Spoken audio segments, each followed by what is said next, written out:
Aytkan edin bir gün sen tavkel, süymeklikni tatlı sözlerin.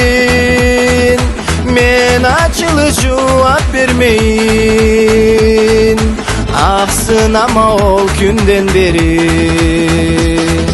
Jolga çıkıp saklayma seni, men barlıkma görsem alına.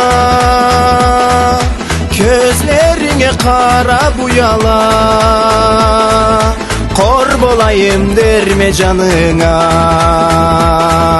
Gözlerine kara buyala,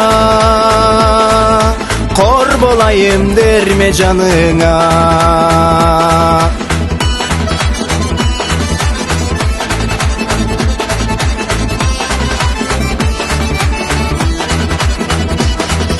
Keşke kunda ketmey turalla, göz alnımdan arı gözlerin. Saklavuma karu bergeley, baradıla tatlı sözleri. Jolga çıkıp saklayma seni, men barlıkma görsem alına. Gözlerine kara buyala, kor bolayım derme canına. Gözlerine kara buyala, kor bolayım derme canına.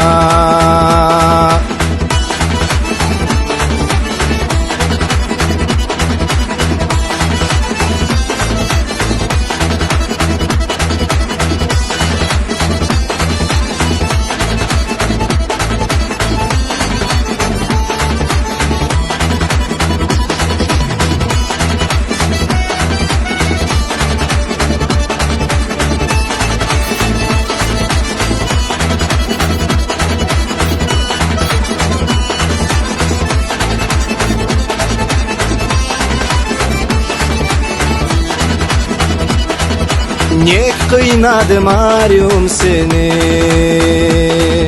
kollarından alıp kolumu. Ne şaşırdım bakalım senden, yüreğimi kerti bolumun. Jolga çıkıp saklayma seni, men barlıkma görsem alına. Gözlerine kara buyala, kor bolayım derme canına. Cazu körüp kıyın halımı, yüreğimi boşlar tuzaktan. Süymeklikni cildinin saklay, sen gelirse mene uzaktan. Jolga çıkıp saklayma seni, men barlıkma görsem alına. Gözlerine kara buyala, kor bolayım derme canına. Gözlerine kara buyala, kor bolayım derme canına.